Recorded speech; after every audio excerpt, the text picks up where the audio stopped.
a murder case gone cold for 23 years. At its center, a primary suspect, Stephanie Lazarus. The investigation was complicated by her profession. She was an LAPD detective. Authorities allege she murdered Sherri Rasmussen, the wife of a man named John Ruetten, who was described as completely devoted to her. Then came the night of February 24th, 1986. A night that would change everything. John stated he found his wife, Sherri, lifeless on the floor. To assess the credibility of his statement, investigators subjected him to a polygraph examination. The examination concluded. The results indicated deception, but with no other evidence to hold him, John Ruetten was released. For more than 2 decades, the case remained inactive. There were no arrests. The truth of what befell Sherri was a mystery. But after so much time had passed, Sherri's father developed a singular focus: finding out what happened to his child. He was the last person confirmed to have spoken with her, and he believed their final conversation held the solution to the entire investigation. Sherri's father recalled a description his daughter had given him of John's ex-girlfriend. It matched Stephanie, an LAPD detective.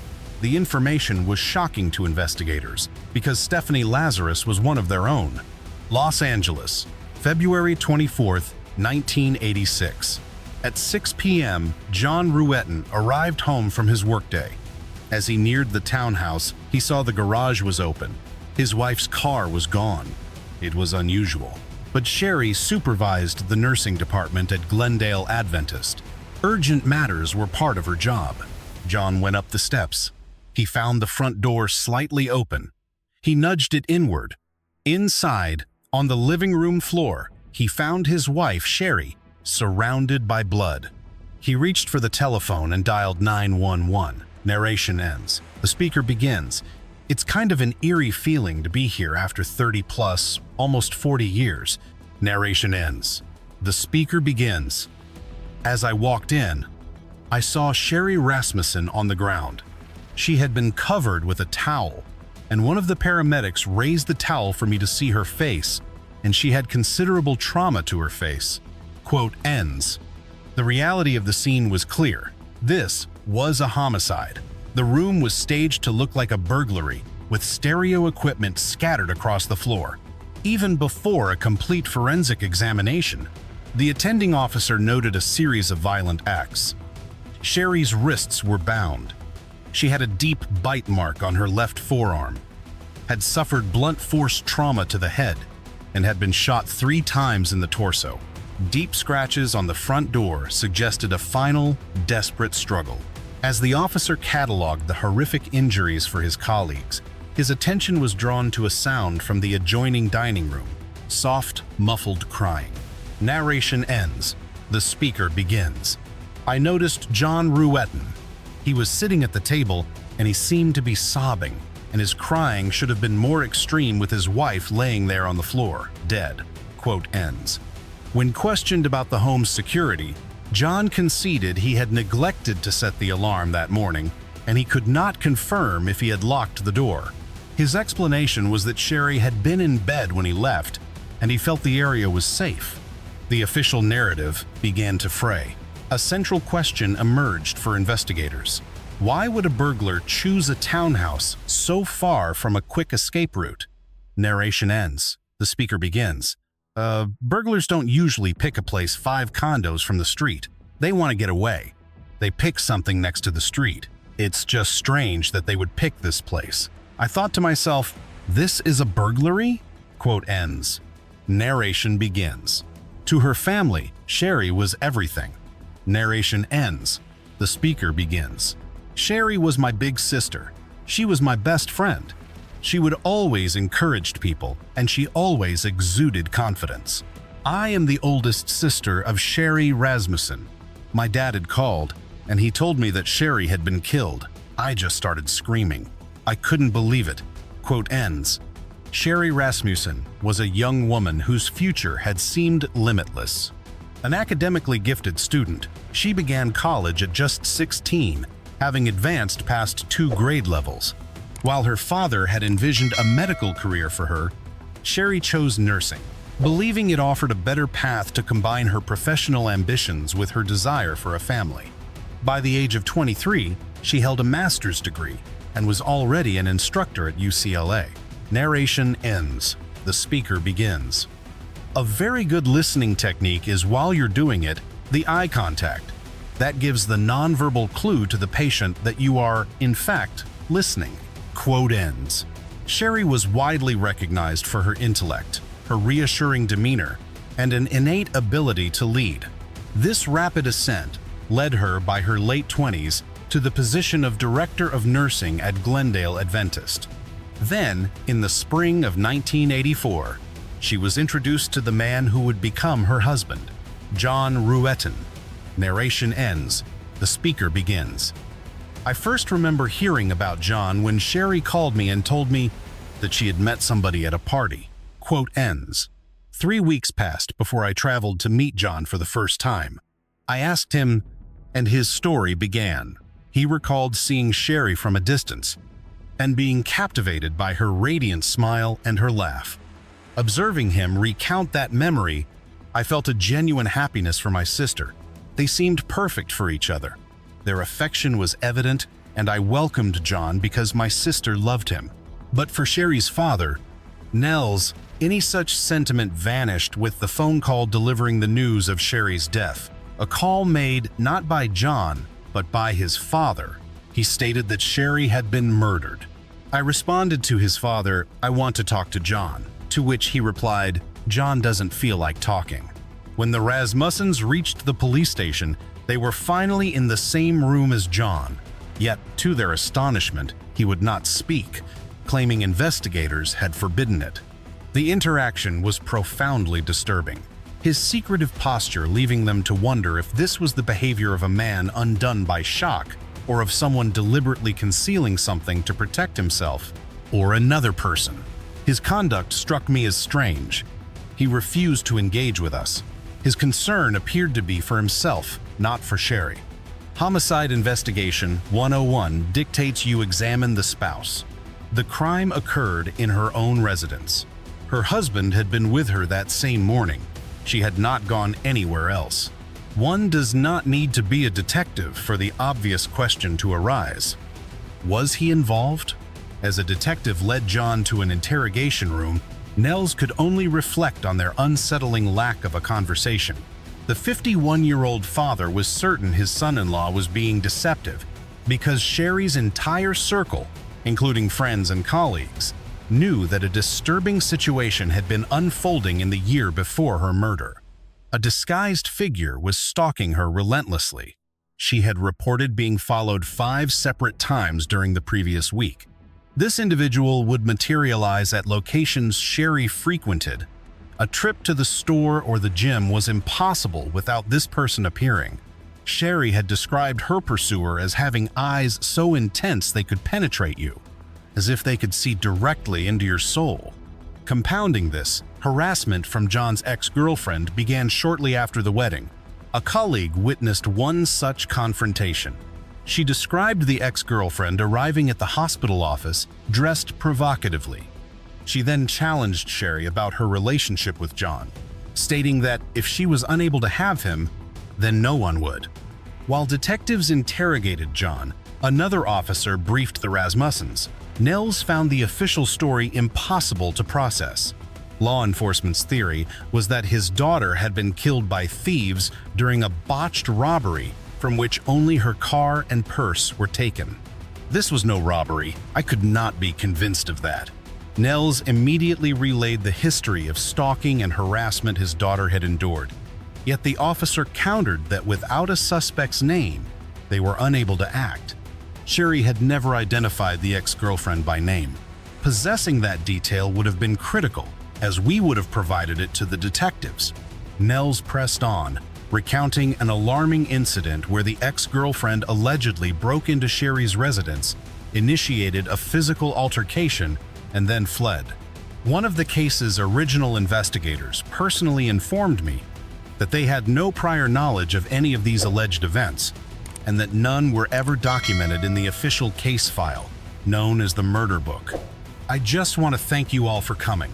And I want you to know that Sherri was the best professional in the world. She was the best wife that anybody could ever have, and she was the best sister and daughter. She wanted to make everybody happy. This would be the last time John ever spoke of Sherri in a public forum. In the audience, Nels Rasmussen sat, consumed by grief and a growing anger. A month passed with no progress in the investigation. Nels was unaware of what John had disclosed to police, but it was evident his son-in-law was not being considered a suspect. Investigators, however, disagreed. They remained fixated on a burglary scenario, dismissing the family's concerns about a stalker as the product of watching too much television. For the initial 5 weeks, the subject was raised repeatedly. I mentioned it so many times that he kind of lost his cool with me and said that there was no need to go there because there was nothing there. 1 month later, a confirmed burglary occurred less than a mile from Sherri's residence. A woman returned home to find 2 men inside her house. One fled, while the other aimed a revolver at her. Sherri Rasmussen was killed with a firearm. This raised a critical question. Were these the same men? The victim described 2 young male assailants to a police artist who created composite sketches. The neighborhood, the timing, the type of weapon all matched. But in this case, the victim was left physically unharmed. It was either a validation of the police theory or a cruel coincidence. Convinced of a link, detectives circulated the sketches across the city. Weeks passed with no leads, then months. Authorities eventually recovered the 2 items stolen from Sherri's home, her car and her purse, both wiped clean of fingerprints. Then, the trail went cold. For nearly 15 years, the Rasmussen family was left with no answers. I had come to the conclusion in my mind that it was never going to be solved, and it was something that I would have to deal with, the unknown of what happened. In 1991, Nels Rasmussen was living in Arizona, still bearing the weight of his daughter's unsolved murder. He remained determined to find justice for her. He followed every advance in forensic science, observing as DNA analysis began to revolutionize criminal investigations. Around that time, the case's lead detective retired, passing the stalled case to a successor. To Nels, this felt like an opportunity. He promptly contacted the new detective in charge, armed with a proposal he believed could finally break the case. Nels Rasmussen, reading about DNA and the advances that's brought to criminology, offers to pay for DNA testing, and the department says no. Correct. It's just not the way the quote-unquote business end of the department works. Before Nels could persuade anyone to take his idea seriously, something unusual occurred. Various pieces of evidence connected to the murder inexplicably vanished. Beyond that, there were other irregularities. The official murder book was purged of half its contents, justified by a claim that it was too large for the cold case unit's storage. The continued mishandling of the investigation became an agonizing burden for the Rasmussens, who kept trying to find anyone in authority who would take them seriously. His paternal instinct drove him. He had felt a responsibility to protect her, and the only way in her death he could protect her was to find out who killed her. He would constantly redissect the information that we knew. For the next 10 years, a pattern emerged. Each time the case was reassigned, the family traveled from Tucson to Los Angeles to brief the new investigators. And each time Nels and his daughters returned home, crushed by the lack of progress. They put us in an interrogation room, and they came in with a little skinny folder about this big. They did meet with us, but it was also more of it was like a show. It is now November 2001. The police department can no longer ignore developments in forensic science and forms a cold case unit specializing in DNA. Sherri's case file, then 15 years old, reached the desk of an overextended detective without the time to properly investigate it. Rather than being shelved again, the case was instead passed to a criminalist, Jennifer Francis. She began a meticulous review of the evidence boxes and found a detailed report of a bite mark Sherri sustained during the fight for her life. It was an alligator clutch. One detail, however, was strange. The file noted that only one blood type had been sampled, but a bite mark should contain two genetic profiles, the victim's and the attacker's. The report's implication was that Sherri might have bitten herself, a theory Frances found baffling. She knew the original detective had failed to secure prints or other vital evidence, but it was hard to believe his forensic team would have neglected to swab the wound itself. With the help of her boss, she sifted through container after container of archived paperwork until a property log from 1986 revealed the entry she had been hunting for. The lead detective recalled the process. "I checked with our evidence room. They didn't have it. I looked at our property reports. It's not booked." An interviewer posed the question, "How could that happen?" The answer was chillingly simple: incompetence. That happen a lot? Yes. But Frances was undeterred. She began placing calls to every coroner in the city, a methodical search that finally produced a lead. After a 6-hour search through the morgue's cold storage units, A county coroner called to inform her of a discovery: a torn envelope, its label faded and obscured by damage. Against all probability, the glass tube that held the swab was still inside, and it was perfectly intact. She immediately subjected the sample to a full panel of tests, and the analysis identified an unknown female, a result that directly refuted the long-held theory of two male perpetrators. Deeper inside the case file, Frances also discovered Nels Rasmussen's name and the record of his repeated attempts to direct police toward Sherri's stalker, John's ex-girlfriend. For Frances, a new theory was starting to coalesce. What if the stalker and the ex-girlfriend were the same person? And what if she was the individual who had bitten and murdered Sherri? But when Frances presented this possibility to the lead detective, he dismissed it without consideration and then offered a piece of information Frances had never been told. John's ex-girlfriend wasn't just a civilian, she was an LAPD detective. One observer noted the implication. Well, this plays to everybody's favorite conspiracy theory that cops cover for other cops no matter what. You're out of your mind. Nels Rasmussen was later asked about what he told investigators. "Did you tell the detectives that John's ex-girlfriend was a member of the LAPD? Well, that's how I identified her." Why do you think it was that detectives didn't look at John's ex-girlfriend? I think it was because she was a police officer. But others questioned that conclusion. Why can't that just be sloppy police work? Why does that have to be a cover-up? Why can't that be just sort of tunnel vision and a rush to judgment? The answer was firm. They're more intelligent than that. You gotta give them more credit than that. Nels Rasmussen did not know it, but at that moment, his only true ally was inside the LAPD.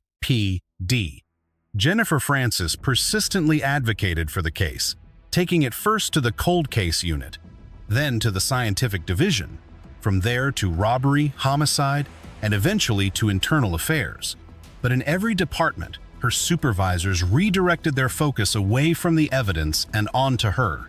They began to challenge her mental state, labeling her as overly emotional, paranoid, and obsessed with Sherri Rasmussen's murder.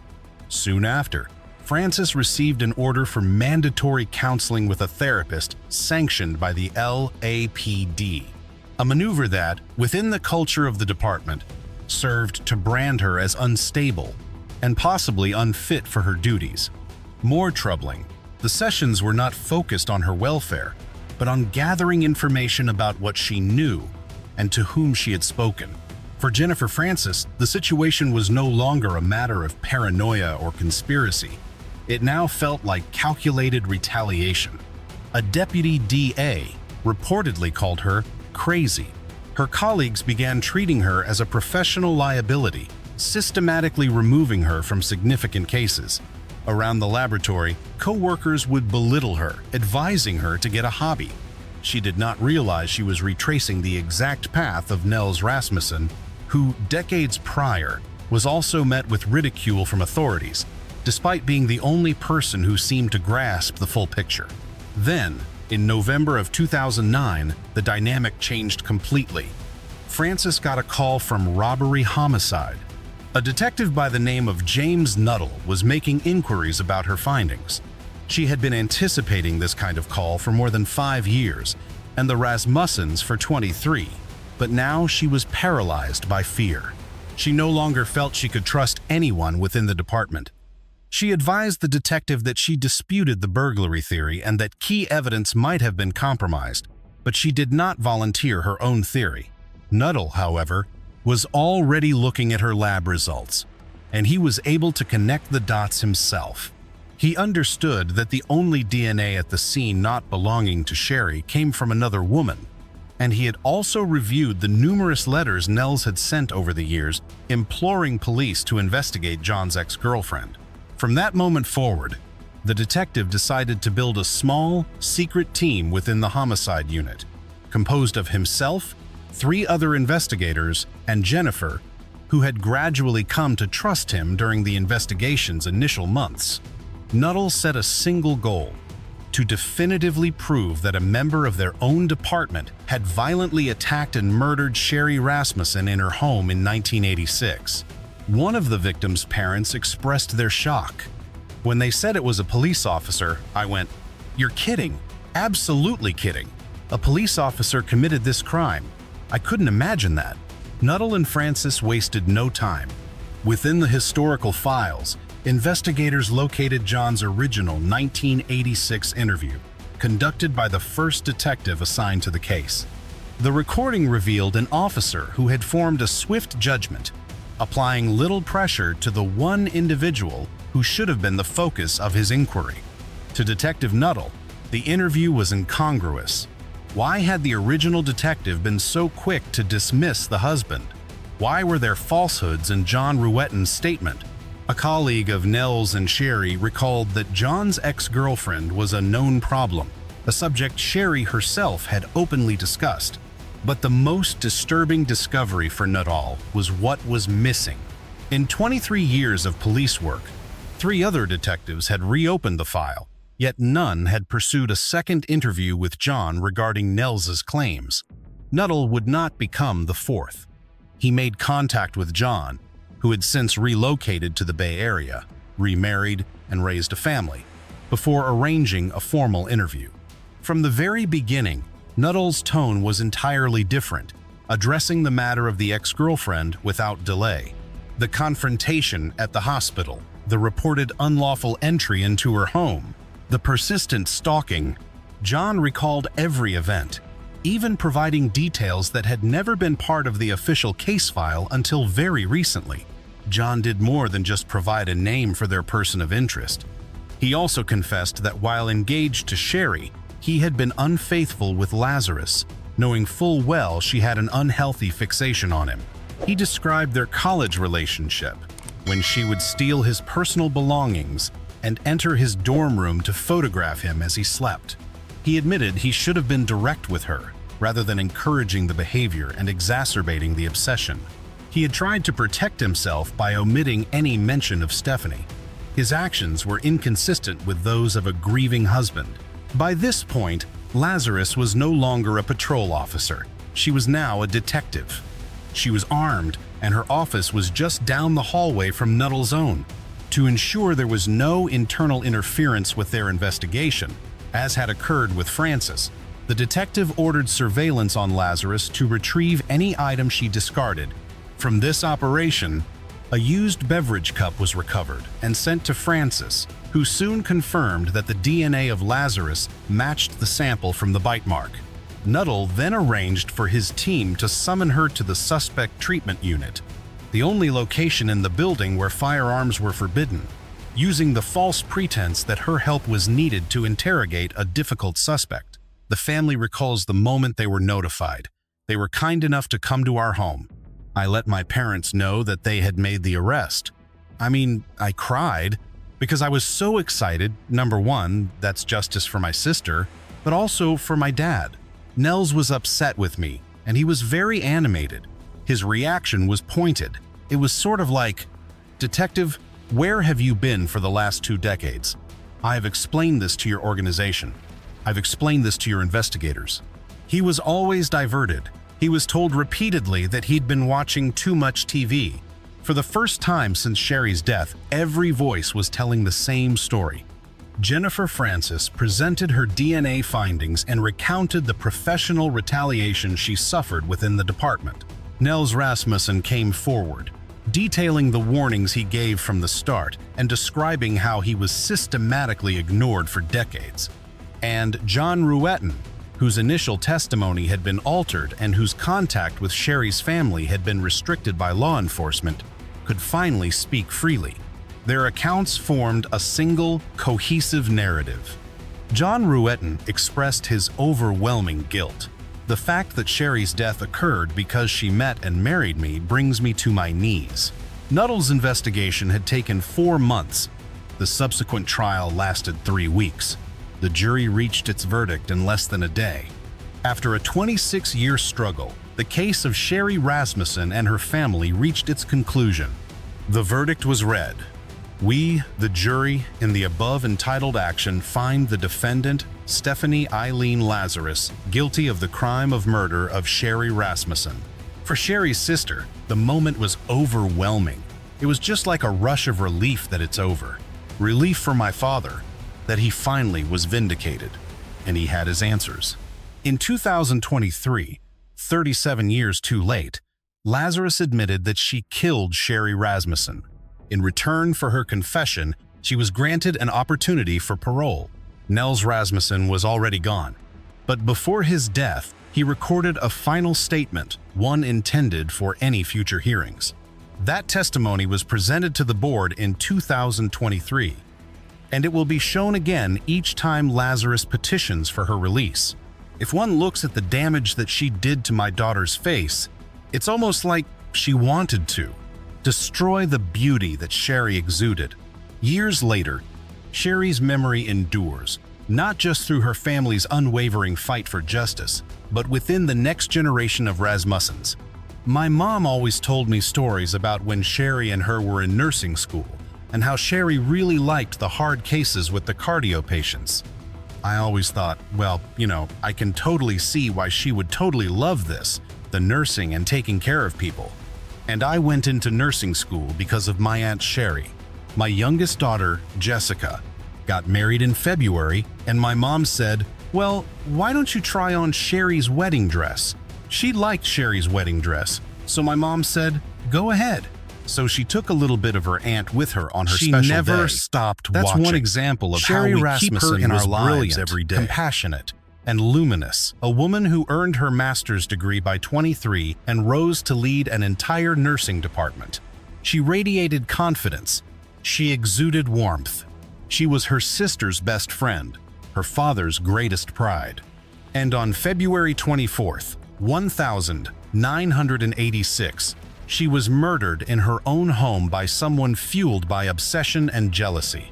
For 26 years, the truth was buried not by lack of evidence, but by a system that looked the other way. Her father, Nels, knew from the very beginning. He told investigators about the ex-girlfriend, the stalking, the threats. He was dismissed, told he'd been watching too much television, but Nels never stopped. He carried his daughter's story until the day he died.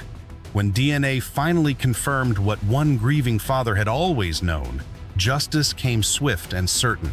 The jury deliberated less than a single day. What is extraordinary about Sherri's story is this: the truth was always there. It just needed someone brave enough to listen. And her legacy? It lives on in ways that would make her smile. Her niece became a nurse because of Aunt Sherri. Her youngest niece walked down the aisle wearing Sherri's own wedding dress. She never truly left. This is what justice means, not just a verdict, but the restoration of a name, a life, a love that refused to be silenced. For Sherri, and for every father who refused to give up.